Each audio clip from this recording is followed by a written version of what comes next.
Bom dia, irmãos. Eu convido vocês a acalmarem seus corações, abaixarem as suas cabeças, em sentido de oração, já nos prepararmos para o início do culto de hoje.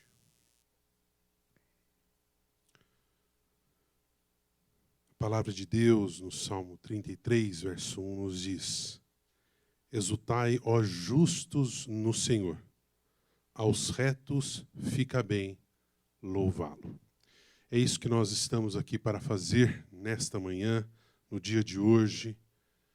Nós estamos aqui para louvar o nome santo e maravilhoso do Cordeiro que se entregou por nós para nos salvar. Vamos colocar em pé, vamos então orar ao Senhor, invocando a sua presença e também confessando diante dele os nossos pecados. Senhor, é com muita alegria que nós nos encontramos novamente reunidos nesse santuário que é dedicado a Ti. Te agradecemos, ó Pai, por essa santa oportunidade que nos dá. Te agradecemos, ó Pai, porque durante toda essa semana que se finda, nós sentimos a Tua presença e o Teu cuidado sobre as nossas vidas. Agora, quando adentramos diante da Tua presença, confessamos também que nesta semana praticamos aquilo que desagrada o Teu coração. Erramos o alvo, Senhor. Por isso, arrependidos, lhe pedimos perdão, para que possamos, ó Pai, prestar um culto digno ao Teu nome. Senhor, que o Teu Santo Espírito tenha plena liberdade no meio de nós, que a Tua palavra esteja falando conosco, ó Pai. E aceita, Senhor, aceita os nossos louvores, a nossa adoração ao Teu santo nome. Amém. Vamos agora, então, louvar ao Senhor com um hino, porque Ele merece todo o louvor e toda a adoração.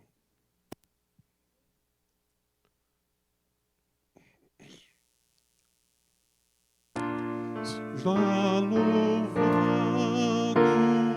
ó Deus supremo, Deus adorado em Israel, que onipotente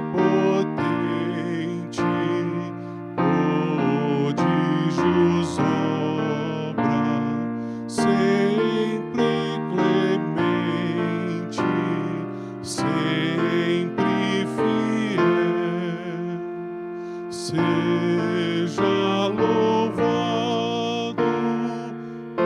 ó Deus supremo, Deus adorado em Israel. Só Deus merece honra perene, em nós não cesse o seu louvor, sempre exaltado por todos seja, sempre louvado com terno amor. Seja louvado, ó Deus supremo, Deus adorado em Israel. Os irmãos podem se assentar. E mesmo assentados, estaremos fazendo a leitura responsiva do Salmo 27, conforme se encontra no boletim. Você que está em casa pode, então, achar o Salmo 27 e nós estaremos fazendo a leitura responsiva.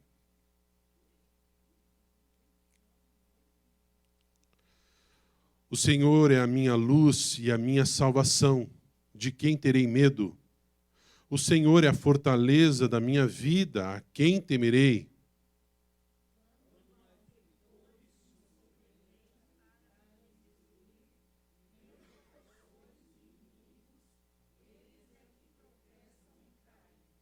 Ainda que um exército se acampe contra mim, não se atemorizará o meu coração.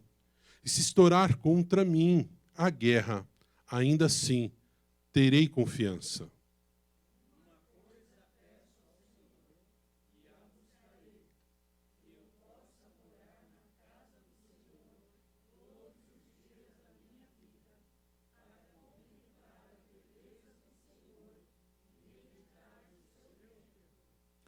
Pois no dia da adversidade ele me ocultará no seu pavilhão, no recôndito do seu tabernáculo me acolherá, ele ver-me-á sobre uma rocha.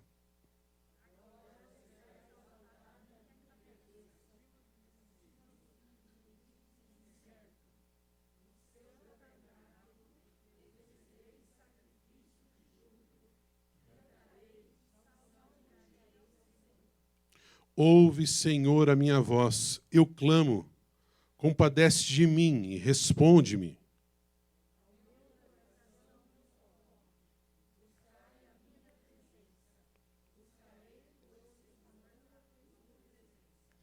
Não me escondas, Senhor, a tua face. Não rejeite com ira o teu servo. Tu és o meu auxílio.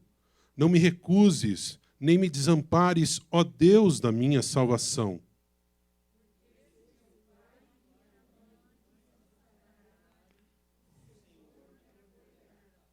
Ensina-me, Senhor, o teu caminho e guia-me por vereda plana, por causa dos que me espreitam.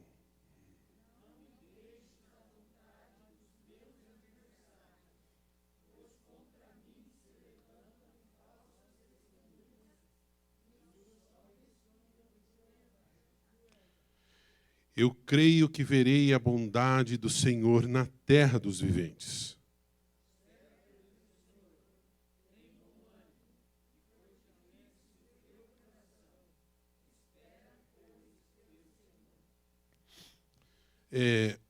Eu gosto de dois versículos que me chamam muita atenção, que é o verso 4, que diz: uma coisa peço ao Senhor e a buscarei, que eu possa morar na casa do Senhor todos os dias da minha vida, para contemplar a beleza do Senhor e meditar no seu templo. Quando o salmista diz isso, estar na casa do Senhor, ele está se voltando na questão de estar na presença do Senhor.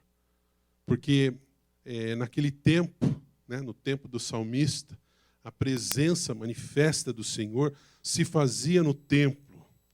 Então, o desejo de estar na casa do Senhor era estar sempre na presença do Senhor. E essa deve ser uma realidade em nossas vidas. Né? De tantas coisas que nós desejamos, de tantas coisas que nós buscamos, corremos atrás, a prioridade na nossa vida, nós devemos ter o desejo de estar com o Senhor, de estar na presença do Senhor.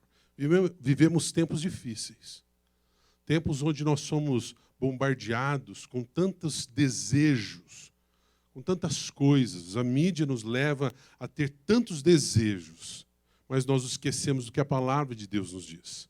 Buscar, pois, o Senhor em primeiro lugar, e as demais coisas vos serão acrescentadas. Quando nós buscamos a Deus, quando nós desejamos a Deus em primeiro lugar nas nossas vidas, as demais coisas serão acrescentadas.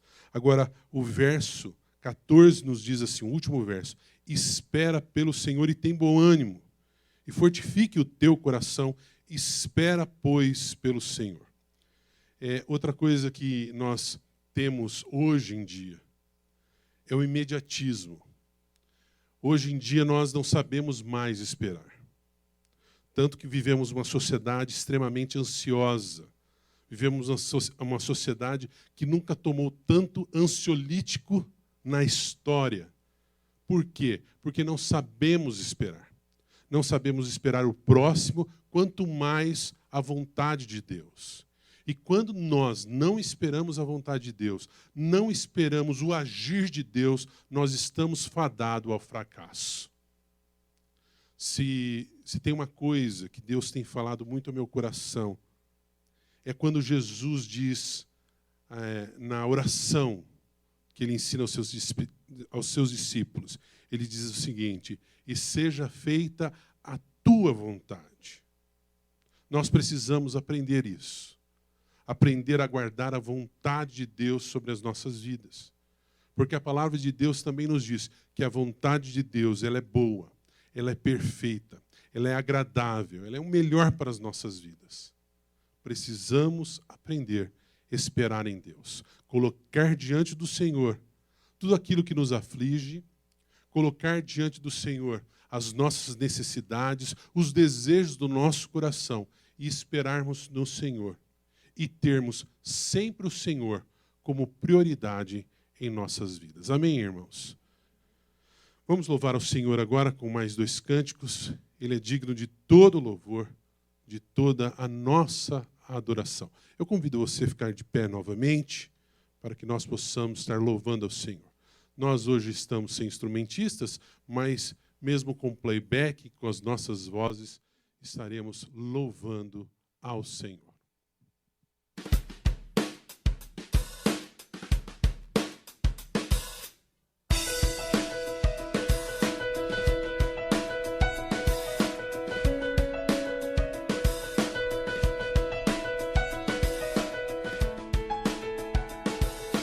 Nós queremos te louvar, Senhor. Aceita a nossa adoração, ó Pai. Aleluias. Quero louvar-te, sempre mais, quero louvar-te, sempre mais, buscar o teu querer, tua graça conhecer, quero louvar-te, quero adorar. Mais, quero adorar-te, sempre mais, buscar o teu querer, tua graça conhecer, quero adorar-te.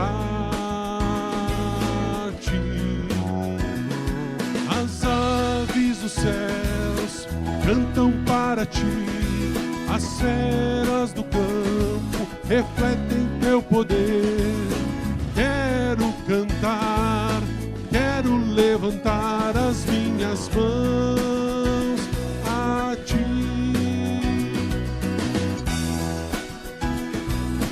Cantam para ti, as feras do campo refletem teu poder. Quero cantar, quero levantar as minhas mãos a ti.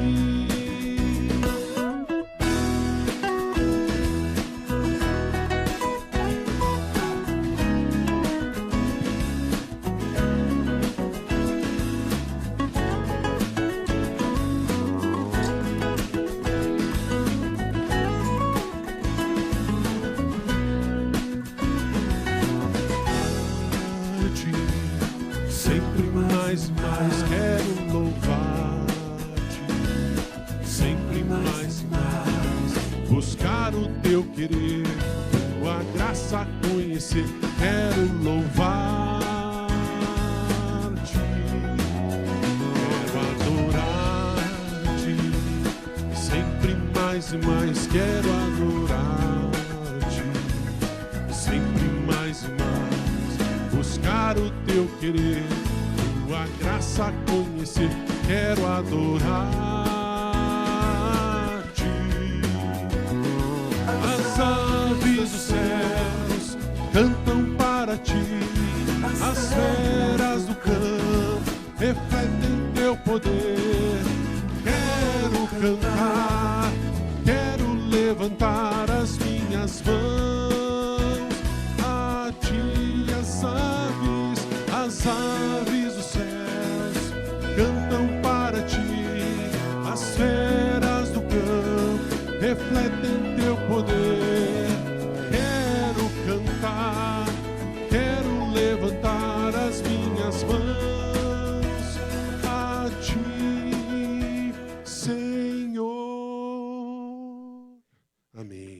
Amém.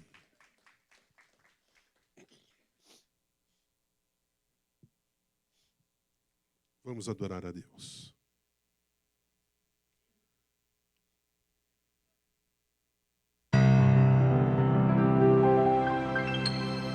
Vamos adorar a Deus. Vamos adorar a Deus. Vamos invocar seu nome. Vamos adorar a Deus. Vamos adorar a Deus. Vamos adorar a Deus. Vamos invocar seu nome. Vamos adorar a Deus. Ele veio em minha vida em um dia especial, mudou meu coração por um outro sem igual. E essa é a razão porque eu digo que vamos adorar a Deus. Vamos adorar a Deus.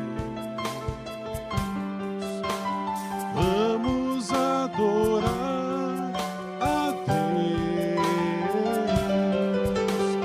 Vamos invocar seu nome. Vamos adorar a Deus. Ele veio em minha vida em um dia especial, trocou meu coração por um outro sem igual. E essa é a razão porque eu digo que vamos adorar a Deus.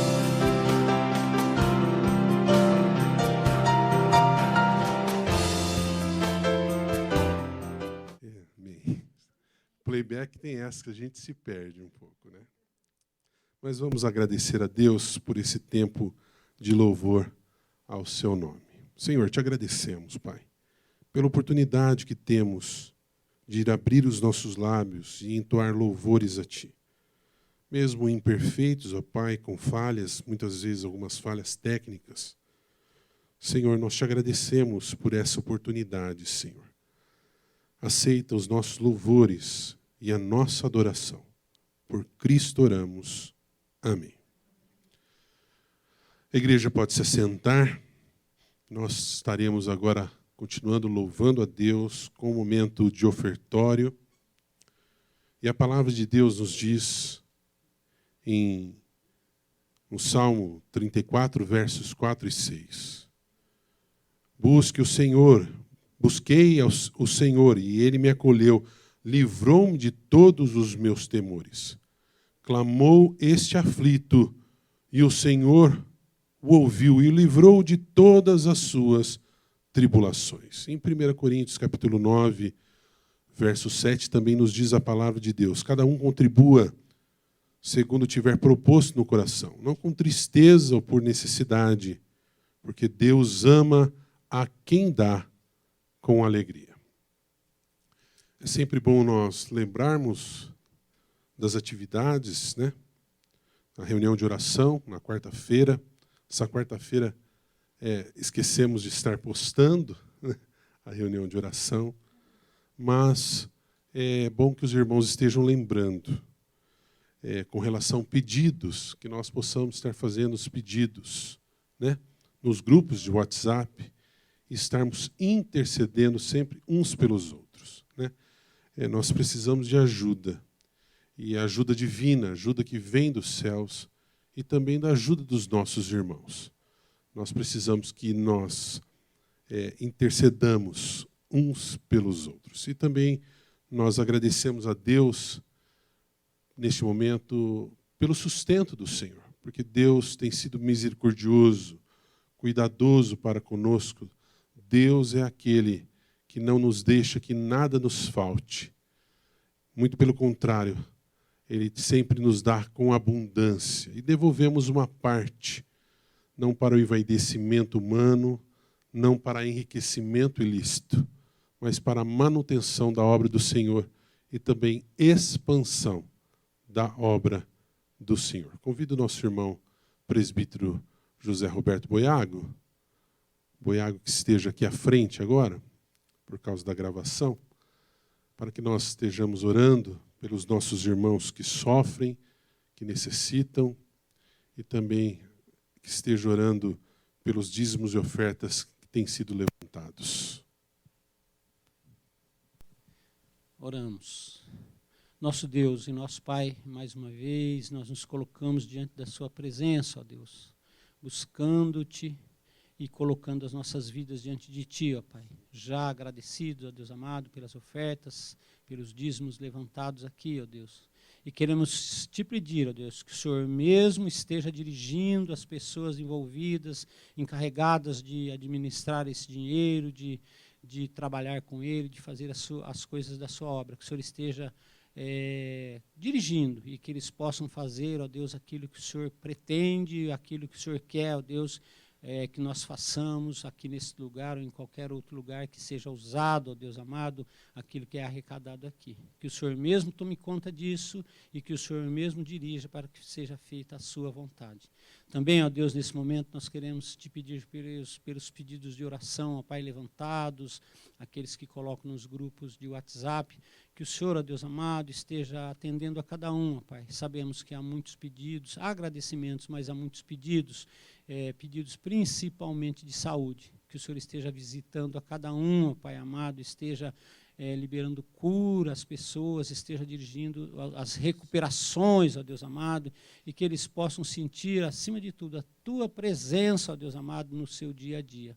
Abençoe, ó Pai, os enfermos, abençoe as nossas vidas, abençoe as pessoas que não estão aqui hoje também, o Senhor sabe o motivo, e que cada um possa também receber de Ti bênçãos a cada dia. Nós oramos agradecidos nesse momento e fazemos isso em nome de Jesus. Amém. Amém, irmãos. Agora nós estaremos ouvindo as crianças. As crianças, antes da palavra, as crianças estarão aqui louvando a Deus. Pode pôr, Mateus.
Quer orar? Então, os dois vão orar. Vamos orar, irmãos?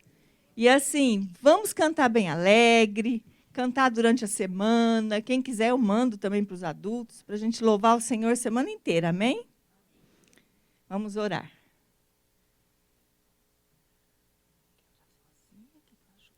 Me ajuda. Senhor Deus, Muito obrigado por mais um dia. Queremos aprender mais de Ti. Em nome de Jesus. Amém. Papai do céu, fica conosco cada dia. Muito obrigado, porque estamos na tua casa. Em nome de Jesus. Amém. Amém. Vamos lá para a aula? Meus irmãos, nós saudamos a todos com a paz do Senhor. Amém? Nós vamos estar orando, pedindo a Deus que Ele continue falando conosco. Quando vamos à casa de Deus, Ele está falando. Nós não podemos deixar de ter essa consciência no nosso coração. Aliás, Deus fala conosco o tempo todo. Através da sua palavra, através da natureza toda, Deus fala ao nosso coração. O dia é tão belo como o dia que estamos tendo. Um sol tão bonito. Mostra a grandiosidade, o cuidado de Deus para conosco. Então vamos orar, pedindo a Deus que Ele continue falando ao nosso coração. Oremos. Pai, estamos na Tua casa de oração. Fala, Senhor, ao nosso coração. Que a Tua palavra, Senhor, traga esperança. Que a Tua palavra traga, Senhor, ao nosso coração transformação.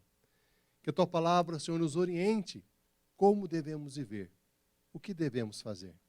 Usa-me, ó Senhor, como instrumento nas Tuas mãos, para anunciar a Tua palavra. É o que pedimos, suplicamos, no nome de Jesus. Amém, Senhor. Amém.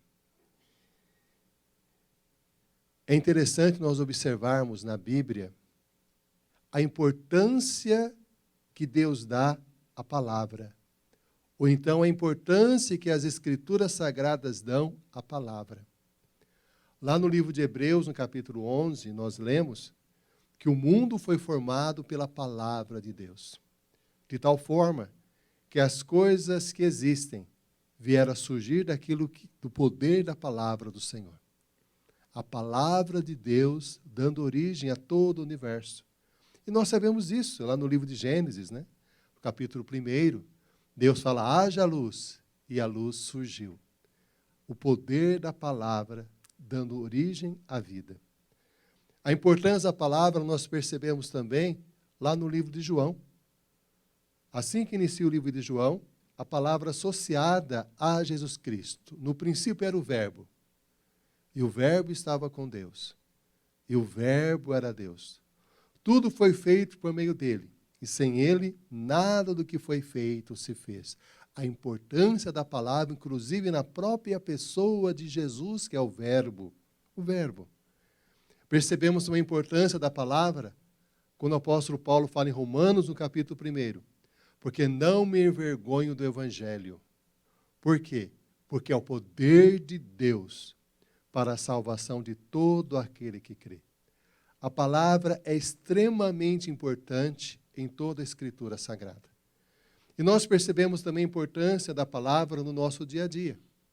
Uma palavra pode animar o nosso coração, uma palavra pode nos entristecer, uma palavra pode nos deixar com muita indignação ou raiva.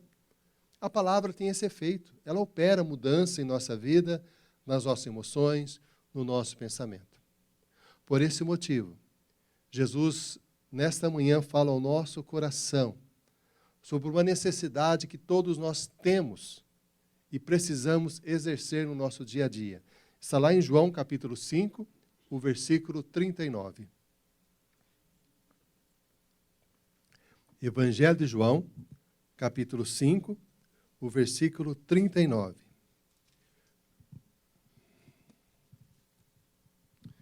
João, capítulo 5, o versículo 39.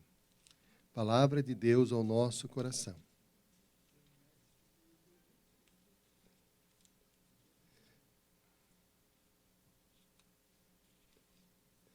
Diz assim o Senhor Jesus ao nosso coração nesta manhã. fala o seguinte: examinai as Escrituras, porque julgais ter nelas a vida eterna, e são elas que testificam de mim. Examinai as Escrituras, porque julgais ter nelas a vida eterna, e são elas que testificam de mim. A primeira exortação que Jesus nos faz nesse versículo é examinar as Escrituras. Isto é, estudar a palavra de Deus. Examinar com cuidado a palavra de Deus. Refletir na palavra de Deus. Essa afirmação de Jesus é uma indicação clara que a Bíblia não pode ser, de forma nenhuma, objeto de superstição, mas sim de estudo. Não adianta usarmos, por exemplo, a Bíblia como objeto de superstição, deixando ela aberta. Lá no Salmo, por exemplo, Salmo 91.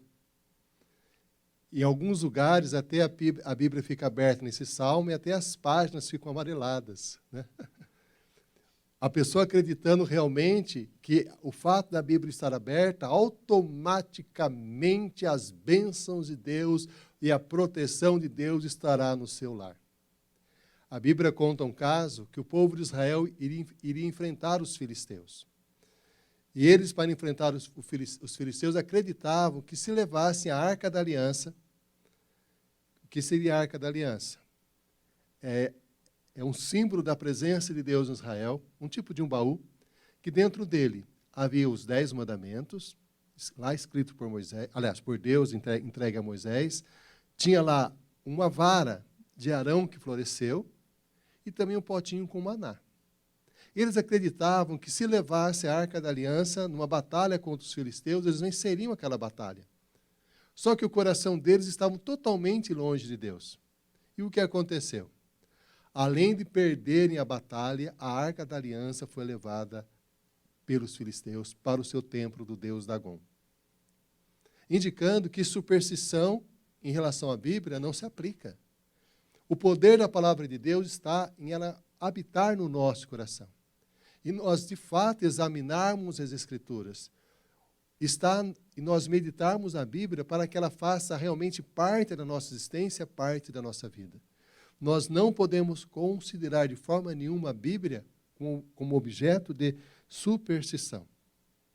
Algumas pessoas também adotam uma prática que é contrária ao examinar, que é o que Jesus fala, examinar as Escrituras. Quer abrir a Bíblia ao acaso, para ver o que Deus tem para falar. Abre ao acaso. Vamos ver o que vai dar. Abre ao acaso, vê o que acontece. Se nós abrirmos por acaso, nós vamos encontrar versículos como lá em Salmo 14, versículo 1. Não há Deus. O pessoal fica assustado. Espera aí, a Bíblia está dizendo que não há Deus. Hoje nós estamos numa época que as pessoas gostam de tirar frases de dentro de um contexto, não é verdade? Olha, a Bíblia está dizendo que não há Deus. E vocês estão acreditando em Deus. Que absurdo. Uma frase fora do contexto. Entretanto, se ler o Salmo 14 inteiro, fala, diz o tolo no seu coração, não há Deus. Por isso o risco de pegar um texto fora do contexto bíblico. Uma outra questão. A pessoa lê um texto da Bíblia e fala o seguinte, se você confia em Deus, pula daqui para baixo. E Deus vai mandar que os anjos segurem você para que você não se machuque. Aí a pessoa sobe de um prédio e pula. Não tem lógica. Por quê? Essa palavra foi falada pelo diabo para o Senhor Jesus. E Jesus o repreendeu. Por isso é muito complicado. Então vamos pegar lá o 1 Samuel 15, versículo 3, em que diz o seguinte, matem os homens, as mulheres, as crianças e os animais. Oh, Deus está mandando matar os homens, as mulheres, as crianças e os animais. Como nós temos tanto louco por aí, a pessoa pode seguir uma orientação dessa. Por isso, o que Jesus diz, examinai as Escrituras. Por quê? Porque cuidais ter nelas a vida eterna e são elas que testificam de mim. Nós precisamos examinar, estudar, meditar, refletir no que a Bíblia tem a falar ao nosso coração. Se nós recebêssemos uma carta de um familiar nosso, hoje a carta não é tão comum mais. As pessoas mandam WhatsApp, ou mandam, então, um e-mail. Mas vamos supor, no tempo antigo, as pessoas mandavam uma carta. Se você pegasse, fechasse os olhos e apontasse o dedo por uma afirmação daquela carta que você recebeu, você poderia ficar o quê? Assustado. A pessoa dizendo, estou triste. O que aconteceu? O que aconteceu? E continua lendo, porque faz tempo que eu não te vejo. Então, para nós compreendermos a mensagem de uma carta, normalmente o que nós fazemos? Nós lemos uma vez, lemos 2 vezes, lemos 3 vezes, até que possamos compreender totalmente a mensagem dessa carta. E a Bíblia é uma carta do amor de Deus ao nosso coração, que nós precisamos ler, meditar, refletir, examinar. Tirar uma afirmação fora de um contexto é muito perigoso. Abrir a Bíblia ao acaso é muito perigoso, porque a orientação que Jesus nos dá é para examinarmos as Escrituras, estudarmos as Escrituras, refletirmos nas Escrituras. Por quê? Porque julgamos ter nelas a vida eterna, e são elas que testificam de que Jesus Cristo é o nosso coração. Nós percebemos que essa questão da superstição gera coisas absurdas. Na Idade Média, existem estudos históricos que afirmam o seguinte, que a igreja, uma determinada igreja, resolveu vender ovos do Espírito Santo. Como é esse caso, vender ovos do Espírito Santo? Eles conseguiram capturar a pomba do Espírito Santo, que vinha sobre João Batista, fizeram uma criação dessa pomba, e agora tinham os ovos do Espírito Santo para serem vendidos. Sendo que a Bíblia fala que o Espírito Santo desceu como uma pomba sobre Jesus. Então, é algo que as distorções bíblicas são muito complicadas quando as pessoas não examinam as Escrituras, não estudam as Escrituras. Há uma história de um homem chamado Simeão, o estilista. Ele queria se consagrar diante de Deus. E para se consagrar diante de Deus, ele resolveu ficar assentado em uma espécie de uma torre por mais de 20 anos, porque achava que dessa forma iria se consagrar espiritualmente a Deus. De onde que ele tirou isso? De onde que veio essa informação? A palavra de Deus veio para nos trazer vida ao coração. Por isso nós precisamos examinar as Escrituras. O apóstolo Paulo diz que quando ele estava anunciando a palavra de Deus na cidade de Bereia, os bereanos, tudo que Paulo falava, conferiam com as Escrituras para saber se era verdade.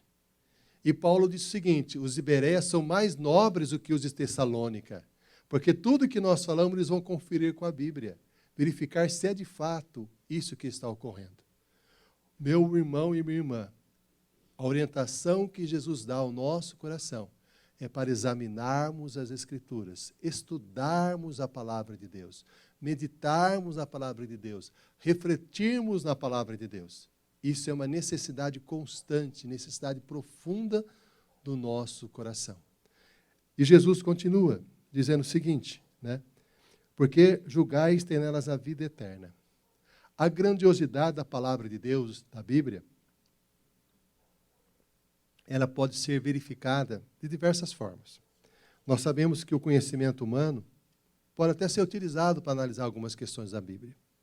Por exemplo, a Bíblia, ela se destaca por traz uma mensagem única que fala ao nosso coração, sendo que ela foi escrita por cerca de 36 pessoas. 36 pessoas escreveram a Bíblia. 36 pessoas.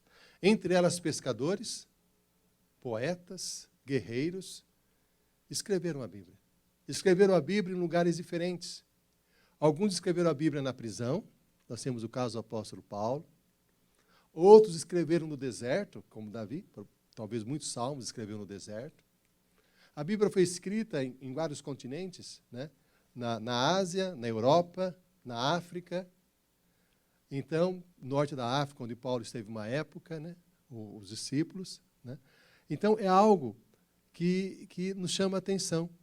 A grandiosidade da Bíblia, porque apesar de ter tantas pessoas que escreveram a Bíblia, tantas pessoas em lugares diferentes, situações diferentes, e, além disso, levou cerca de 1.600 anos para ser escrita. Entretanto, quando nós vemos a Bíblia, o que nós percebemos? Uma mensagem atual ao nosso coração. O que nós percebemos? 36 pessoas coesas, coerentes.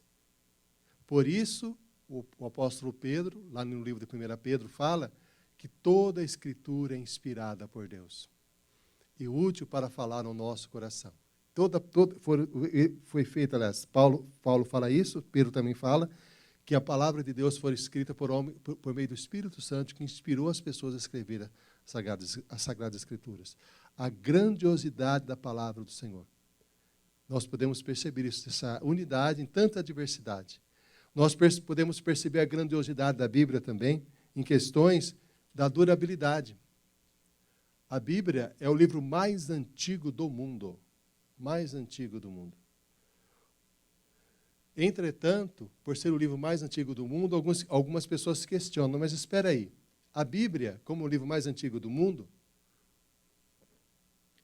a imprensa foi inventada só no século XV, então a Bíblia até o século XV era escrita à mão, copiada à mão. Se a Bíblia é copiada à mão, ia ter muitas falhas, muitos erros. Quem pode garantir que o que nós temos na mão realmente é original, próximo do original? Alguns questionamentos as pessoas fazem. Quem gosta de estudar bastante fala, mas então não dá para confiar. Porque se é uma cópia, as cópias podem. A pessoa pode esquecer uma palavra, pular uma palavra. Por isso existem estudos que fazem essa análise. Na Bíblia, há milhares de textos da Bíblia antigos manuscritos. O que as pessoas fazem? Chamada escola da alta crítica. Eles pegam os textos e comparam um com o outro. Comparação. Para verificar a veracidade da Bíblia. De uma forma miraculosa, a mudança praticamente não existe. Nenhum livro antigo tem essa capacidade. A Bíblia tem. Porque, como é considerado um livro sagrado, palavra de Deus, quando as pessoas faziam a cópia à mão, elas tinham uma preocupação enorme de não esquecer nenhuma palavra. As pessoas, por exemplo, quando faziam um pergaminho, elas terminavam, elas contavam quantas palavras tinham no original, que estavam copiando, e quantas palavras tinham na cópia que eles fizeram. Tinha que bater o número.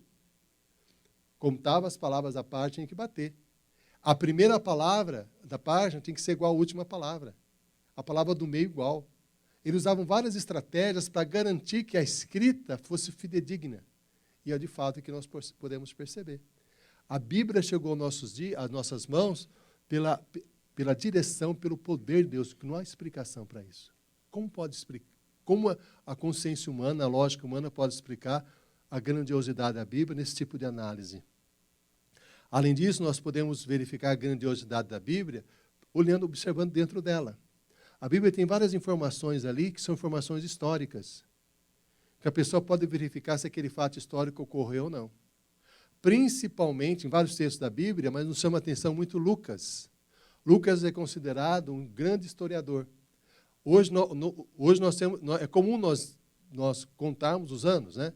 Nós estamos agora em 2022, mas naquela época não tinha sistema de contagem, porque as pessoas contavam, cada país, cada região contava de forma diferente os anos. Por isso, Lucas, quando vai escrever, ele cita quem era o governador da época, o que estava acontecendo na época. Quando ele cita o nascimento de Jesus, ele coloca vários dados ali, como que convidando as pessoas para conferir as informações. E todas batem. Todas batem. Inclusive, tem um livro chamado A Bíblia Tinha Razão, e tem razão.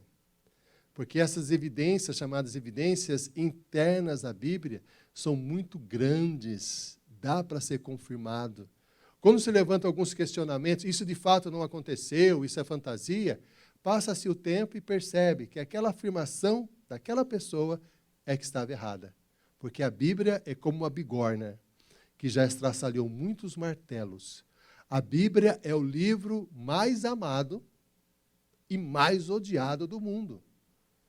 Muitas pessoas sonharam, lutaram para desqualificar a Bíblia, com vários questionamentos. E elas demonstraram que com o tempo estavam erradas. A Bíblia é um livro que Jesus diz, examinai as Escrituras. Jesus convida as pessoas a examinarem. Convida cada um de nós a estudarmos, a refletirmos sobre a Bíblia. E quanto mais nós refletimos, mais nós ficamos impactados pela grandiosidade das Escrituras e pelo poder de Deus na direção de tudo que há na Bíblia. O que eu estou colocando para os irmãos é apenas uma pequena parte dos estudos que se tem sobre a grandiosidade das Escrituras Sagradas. Nós temos nas mãos a Bíblia, que é a palavra de Deus, que pode ser examinada por qualquer pessoa, por qualquer crítico, inclusive por aqueles que não acreditam em Deus. Examinem as Escrituras, mas examinem com seriedade. Examine as Escrituras, mas examinem com critérios realmente corretos. Se vai examinar a Bíblia em critérios históricos, então examine com critérios históricos corretos. E a Bíblia, sempre nessa situação, sai vencedora. Isso eu falo para os irmãos por vários motivos. Pela grandiosidade da Bíblia e porque eu também sou apaixonante de história. Sou professor de história há muitos anos. Quando eu fiz a faculdade de História, esse tema eu tratei na faculdade de História. Porque tinha alguns professores que falavam que a Bíblia era fantasia. E eu pedi para falar, então, numa aula. Nenhum professor contradisse o que eu havia dito. Tanto é que, depois de um certo tempo, reuniram todas as salas da escola para poder falar sobre esse tema, sobre a grandiosidade da Bíblia. E eu disse o seguinte, quando eu falei para as pessoas naquela ocasião. Vocês podem não acreditar que a Bíblia é a palavra de Deus, é uma questão pessoal do coração de vocês. Entretanto, vocês não podem considerar a Bíblia como objeto de fantasia humana. Vocês não podem considerar a Bíblia como um livro qualquer. Nenhum livro da história do homem é tão grandioso quanto a Bíblia. Você pode não acreditar no que nela está escrito, mas você precisa reconhecer a grandiosidade da Bíblia. Nenhum livro é superior à Bíblia em toda a história do homem. Isso é fato, não é superstição, não é uma coisa fantasiosa, é fato. É o livro mais grandioso que existe na história do homem, é a Bíblia. Há um livro grande, famoso, o Alcorão. O Alcorão foi escrito por uma pessoa que foi Maomé, né? Talvez mais alguns, mas um livro que registra um período histórico, mas nenhum livro é superior à Bíblia. Nenhum livro é superior à Bíblia. Nenhum livro é superior à Bíblia. Isso é fato. Fato. Por isso, Jesus diz, examinai as Escrituras. Estudem a Bíblia. Reflitam na Bíblia. Meditem na Bíblia. E Jesus continua, porque cuidais ter nelas a vida eterna. Olha só o que o apóstolo Paulo nos diz aqui em 2 Timóteo, aliás, capítulo 3, versículos 16 e 17. Ele diz assim, 2 Timóteo 3, 16 e 17. Ele faz a seguinte afirmação.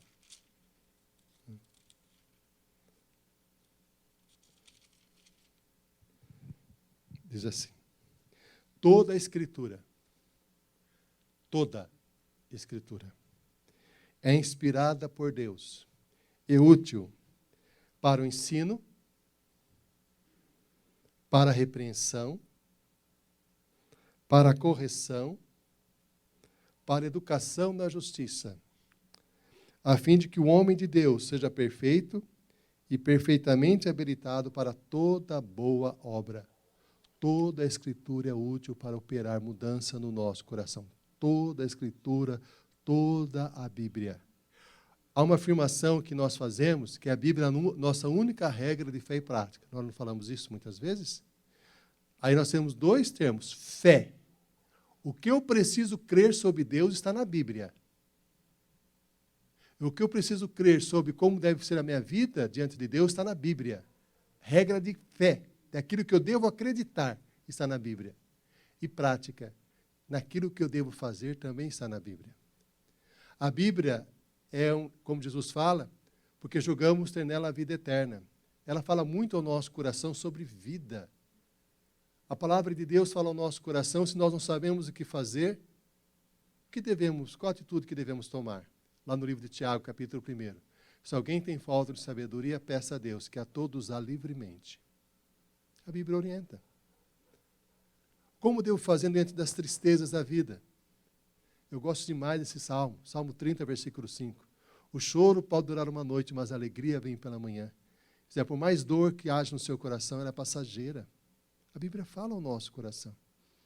O que a Bíblia fala sobre o futuro? Jesus diz, eu sou a ressurreição e a vida. Quem crê em mim, ainda que morra, viverá. Promessa de Deus ao nosso coração. A Bíblia fala muito sobre termos uma vida de qualidade. Jesus fala, eu vim para que tenham vida e vida em abundância. Se alguém tem sede, venha a mim e beba. Então a palavra de Deus é uma palavra que traz vida ao nosso coração. E Jesus conclui dizendo o seguinte, porque julgais ter nelas a vida eterna, e são elas que testificam de mim. A mensagem central da Bíblia, a mensagem que conduz tudo o que há na Bíblia, está aqui no Evangelho de João, no capítulo 20, versículo 30 e 31. João, capítulo 20, versículo 30 e 31. Esse é o segredo de interpretação de tudo o que há na Bíblia.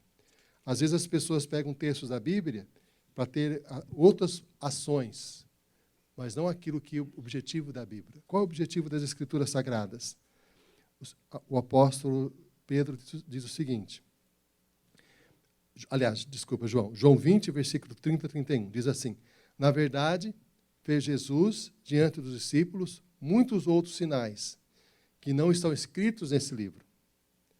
Estes, porém, foram registrados, para que criais que Jesus é o Cristo, o Filho de Deus, e para que, crendo, tenhas vida em seu nome. A Bíblia toda é uma mensagem de salvação através de Jesus Cristo. A regra de interpretação da Bíblia é que ela aponta para a grandiosidade de Jesus. Tudo que há na Bíblia caminha para Jesus, aponta para Jesus. Jesus é a base de interpretação de todo o texto da palavra do Senhor. É Jesus Cristo. O objetivo da Bíblia é para que creiamos em Jesus, para termos vida através dele. Esse é o objetivo da Bíblia. Algumas pessoas utilizam a Bíblia para com outras intencionalidades, muito complicadas, podemos dizer assim. Mas, quando nós analisamos as Escrituras Sagradas, percebemos que o objetivo dela é nos conduzir a Jesus Cristo. Tem pessoas que usam a Bíblia para condenar os outros, que usam a Bíblia para atacar as outras pessoas, sendo que a mensagem da Bíblia é para nos levar a entregar a vida inteiramente, completamente ao Senhor Jesus Cristo. Meus irmãos, por isso, nós precisamos ler as Escrituras, meditar nas Escrituras. E é interessante alguns dados sobre a leitura. No Brasil, há uma pesquisa intitulada Retratos da Leitura no Brasil. Qual o livro mais lido no Brasil? A Bíblia. Entretanto, houve uma redução na leitura da Bíblia, de 42% em 2015 para 35% em 2019. As pessoas começaram a reduzir a leitura das Escrituras Sagradas. Isso é perigoso, muito perigoso, porque a Bíblia é a nossa regra de fé e prática. Uma informação interessantíssima para nós que somos pais. No estudo sobre leitura, indicou o seguinte, os leitores, quando fala leitores em geral, mas podemos aplicar a questão da Bíblia também. As pessoas que mais leem são as pessoas, uma das características delas, normalmente elas recebem como presente livros para ler. Olha que interessante, livros para ler. 85% das pessoas que não leem nunca receberam livros de presente. Há uma dica interessante para nós que somos pais, aí, avós, né? dá livros de presente aos filhos. E um dado também muito significativo sobre leitores. Os pais que leem para os seus filhos tornam seus filhos leitores. A importância dos pais lerem para os filhos e, na nossa vida espiritual, lerem a Bíblia para os filhos. A importância dos avós, quando têm os seus netos em casa, lerem a Bíblia para os netos. E com a graça de Deus, hoje nós temos muitos recursos de leitura, né, da Bíblia, até numa linguagem bem acessível às crianças. E essa falta de leitura das Escrituras Sagradas, essa falta de leitura, aumenta o número de pessoas que não leem. Se as pessoas não leem a Bíblia, não estudam, não analisam, elas acabam sendo sujeitas a todo tipo de superstição, a todo tipo de fantasia, se afastam completamente da orientação do Senhor. O apóstolo Paulo, em Romanos, capítulo 12, versículo 2, ele fala: transformai-vos pela renovação da vossa mente, para que experimenteis qual seja a boa, perfeita e agradável vontade de Deus. Nós precisamos ler a Bíblia para termos a nossa vida transformada. Quanto mais lermos a Bíblia, mais paz teremos em nosso coração. Quanto mais lermos a Bíblia, mais saberemos como nos conduzir, mais saberemos o que fazer. Quanto mais lermos a Bíblia, mais sabedoria nós teremos. Por isso, essa exortação de Jesus ao nosso coração nesta manhã.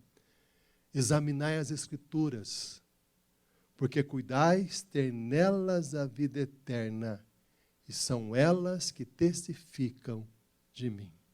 Amém? Amém. Nós estamos chegando ao final do nosso culto, né? E a palavra de Deus fala assim ao nosso coração. Assim, se alguém está em Cristo, é nova criatura. As coisas antigas já passaram, e eis que se fizeram novas. Em Cristo Jesus, nós somos uma nova criatura. E essa nova criatura em Cristo Jesus vai se tornando nova cada dia que passa. Quanto mais nós meditarmos na palavra de Deus, quanto mais nós examinarmos as Escrituras, como diz Jesus, porque julgamos ter nelas a vida eterna e são elas que falam da grandiosidade do nosso Senhor Jesus. Vamos nos colocar de pé, vamos estar orando ao nosso Deus, encerrando assim o nosso culto nesta manhã. Oremos. Senhor, nós te louvamos pela tua palavra que fala ao nosso coração. Nós te louvamos, Senhor, porque o próprio Senhor Jesus nos exorta, nos orienta a examinarmos as Escrituras, a estudarmos a tua palavra, Senhor. Porque ela traz vida ao nosso coração e ela nos fortalece na fé em Cristo Jesus. Senhor, que todos nós possamos meditar mais na tua palavra, examinarmos mais a tua palavra, para que possamos crescer dia após dia no Senhor Jesus. Senhor, continue conosco nessa manhã, no estudo que teremos agora da tua palavra também na escola dominical. Venha fortalecer a nossa vida e o nosso coração. É o que pedimos no nome de Jesus. Amém, Senhor. Que a graça do nosso Senhor e Salvador Jesus Cristo, o amor de Deus, o nosso Pai, a comunhão e a consolação do Espírito Santo, e seja com cada um de nós, e seja com todos os nossos familiares, e com todo o povo de Deus, para todos sempre. Amém.